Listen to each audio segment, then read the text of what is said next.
Good morning, everyone. We are going to see about electric flux, which is field is perpendicular. For a constant field perpendicular to a surface A, electric flux is defined as pi equal to E into A. A is the area, E is the electric field. So Q pi equal to modulus of E into A. The diagram shows how the electric field is perpendicular to the area. Electric flux is non-perpendicular. For a constant field not perpendicular to the surface A, electric flux is defined as pi equal to modulus of E A cos theta. Theta is the angle of an area and the electric flux. Electric flux relations to field lines. Electric flux pi equal to modulus of into A. Field lines density rho tends to modulus of E. The field line density rho A into area equal to rho A proportional to modulus of E into A. So number of flux lines n proportional to pi.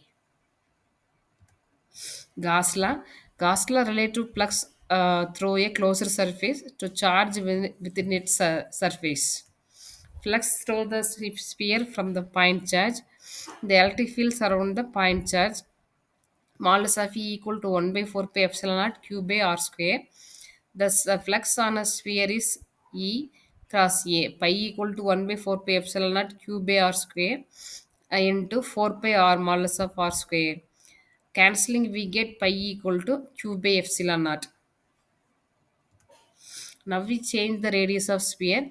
Flux through a sphere form of point charges. Modulus of E equal to 1 by 4 pi epsilon naught q by modulus of R2 square. Here pi 2 electric flux is 1 by 4 pi epsilon naught q by R2 square into 4 pi R2 square.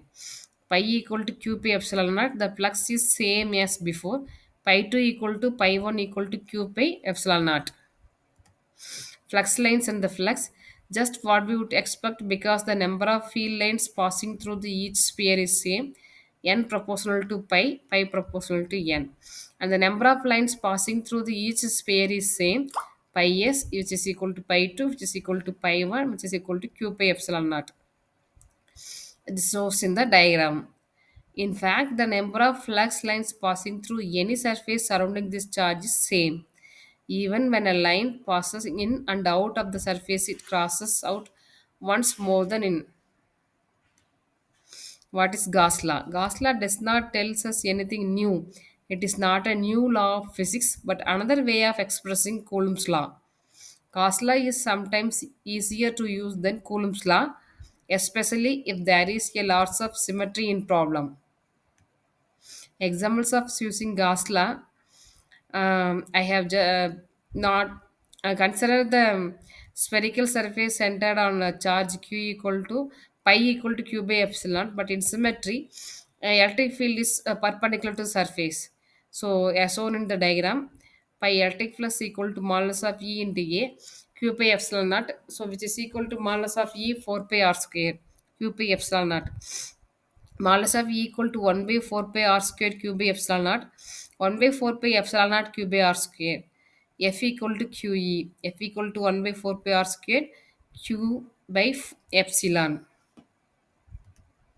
For Gauss law 2, again consider spherical surface centered on a charged cell. Outside pi out equal to q by epsilon naught. Example, modulus of E equal to 1 by 4 pi epsilon naught q by r square. Charge within the surface is 0.